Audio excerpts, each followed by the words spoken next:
ये कहानी ममता की है। बचपन से ही घर में ये एहसास दिलाकर पाला गया कि औरतों को बोलने का हक नहीं है। अरे ममता, जरा जल्दी जल्दी हाथ चलाओ। रोज ऑफिस में देर पहुंचता हूँ तुम्हारे कारण। लेकिन आपका सारा खाना पैक और तैयार भी है। अरे जबान जितनी चलाती हो उतना अगर हाथ चलाती ना तो शायद घर को अच्छे से मैनेज कर पाती। क्या मतलब है? क्या नहीं मिला आपको? मोजे मोजे कौन देगा? ममता भागकर पति को मोजे देती है। वो हर किसी का ख्याल रखती, लेकिन उसके घर में रोज का रोना लगा रहता। अरे माँ, आज स्कूल में टीचर ने मुझे फीस के लिए डांटा। माँ, मुझे अच्छा नहीं लगता कि स्कूल में फीस के पैसों के लिए मुझे कोई भी बात सुनाए। अरे पर बेटा, ये तो पापा करते हैं ना, सारा ऑनलाइन। मुझे तो इसकी जानकारी भी नहीं है। हाँ हाँ, बना लो बच्चों के सामने मुझे बुरा। अरे करता तो मैं ही हूँ, माना, लेकिन मुझे कोई सपना थोड़ी ना आएगा कि बच्चों की फीस जमा करनी है। अरे बताओगी तो तुम ही ना। ममता की अब ये आदत में शुमार हो चुका था। वो हमेशा हर बात के लिए खुद को ही दोषी मानती। एक दिन वो पड़ोस की दोस्त से कहती है, समझ नहीं आता यार, मैं इतनी डम कैसे हो सकती हूँ। बात तो सही भी है ना। अब पति बेचारा नौकरी करे, पैसे कमाए, या फिर ये देखे कि बच्चों की फीस का वक्त है। क्या करूँ यार। पता नहीं, मेरे पति तो सारा काम खुद ही करते हैं। वो तो कहते हैं कि तुम थक जाती होगी, सारा दिन घर बाहर बच्चे तो। अच्छा, ऐसे भी पति होते हैं क्या? अरे क्या बात कर रही है? भाई साहब कभी तुझे किसी बात के लिए सुनाते नहीं? किसने कहा नहीं सुनाते? अरे ये पति चीज ही ऐसी होती है कि बिना पत्नी को सुनाए उन्हें चैन की नींद कहाँ आती है। तो तू भी परेशान रहती होगी कि कैसे, क्या, कब भूल गई। अरे वो तो मुझे बस इस बात के लिए ताना देते हैं कि मैं वक्त पर खाना क्यों नहीं खाती या पार्लर जाकर अपनी साज सज्जा क्यों नहीं करवाती। पड़ोसन बोल ही रही होती है कि ममता के बेटे की आवाज आती है। अरे माँ, क्या हो गया? लग नहीं रहा कि आज आप मुझे पानी भी देगी। अरे कब से खाने के लिए वेट कर रहा हूँ। अरे यार, मैं चलती हूँ। बेटा खाने के लिए वेट कर रहा है, मैंने उसे खाना भी नहीं दिया।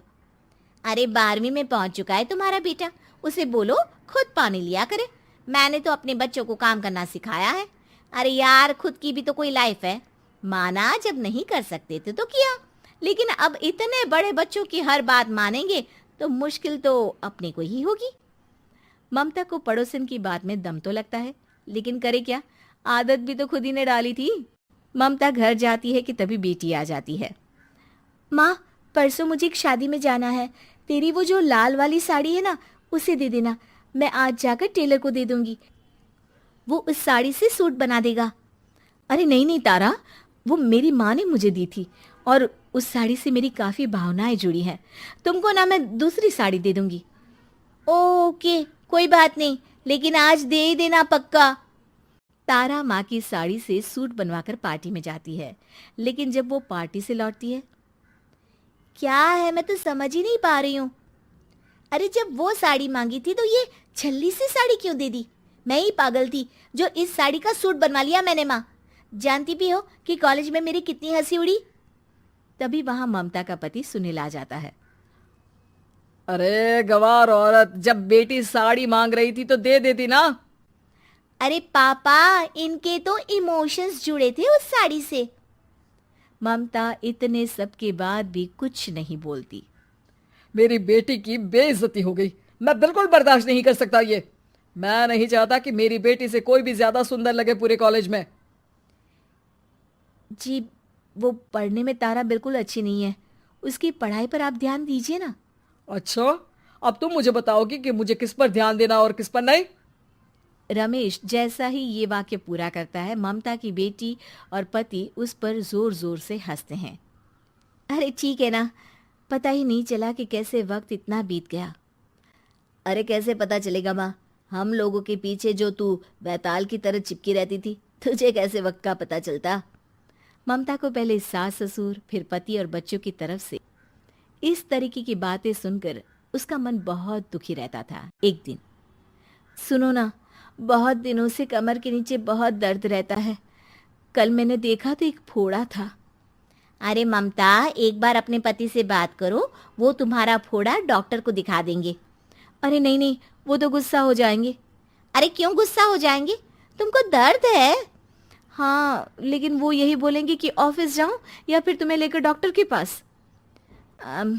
तो बेटे से ही बात कर ले। अरे वो तो मैं कर लूं, लेकिन फोड़ा है ऐसी जगह कि उसे बताते मुझे शर्म आएगी। लेकिन कुछ ना कुछ तो करना जरूरी है ना, ऐसे कब तक फोड़े के दर्द से तड़पती रहेगी? अब तो सोच रही हूँ कि इनसे बात कर ही लूं, वरना दर्द के मारे कहीं मर ना जाऊं। लेकिन शाम को, ममता, क्या किया तुमने आज? खाने के डिब्बे में कैसा खाना दिया था? दाल खराब हो गई थी। कब की थी? दाल तो मैंने सुबह ही बनाई थी, खराब कैसे हो गई? अच्छा सुनिए ना, मुझे कहना है कि अरे गरम दाल बंद करोगी तो ऐसा ही होगा ना। बेइज्जती हो गई सबके सामने मेरी। ऑफिस वालों ने ऐसा मजाक उड़ाया कि क्या बोलूं। कल से ठीक से खाना देना है तो देना, वरना खाना देना बंद कर देना। बाहर खा लूंगा मैं।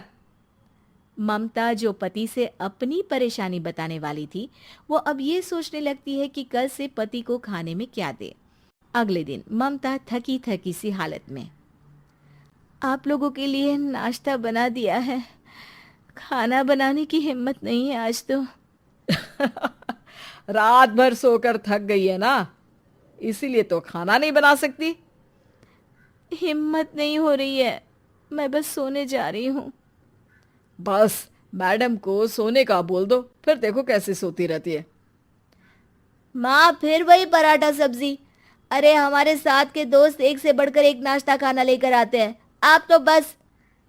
सभी घर से निकल जाते हैं, लेकिन जब शाम को बेटा घर आता है तो घर में अंधेरा रहता है। बेटा लाइट जलाता है। क्या माँ, तुम्हारा भी जवाब नहीं है बिजली का बिल बचाने के लिए? वो बोल ही रहा होता है कि सामने माँ जमीन पर लेटी मिलती है। वो उसके पास जाता है। अरे माँ, क्या हो गया माँ? तभी वहां पड़ोसन आती है। अरे बेटा, तुम्हारी माँ के पैर के पास एक फोड़ा है, जिसके कारण ये लगातार कमजोर होती जा रही थी। मैंने उसे पहले ही कहा था कि घर में बता दो, लेकिन तुम्हारी माँ किसी को तंग करना नहीं चाहती थी। तभी वहां डॉक्टर आ जाता है। अरे इनके ऑर्गन में दिक्कत है, कोई बात है जो इनके मन में खटक रही है। अरे नहीं नहीं, इसके मन में कोई बात नहीं है। कोई काम है नहीं ना इसके पास, सारा दिन बस घर में ही रहती है।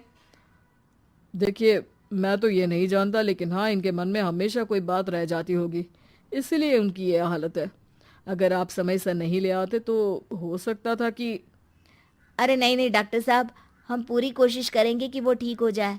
हम लोगों ने अपनी ही परेशानी माँ के सामने रखी, लेकिन किसी ने माँ की दिक्कत को जानने की कोशिश तक नहीं की।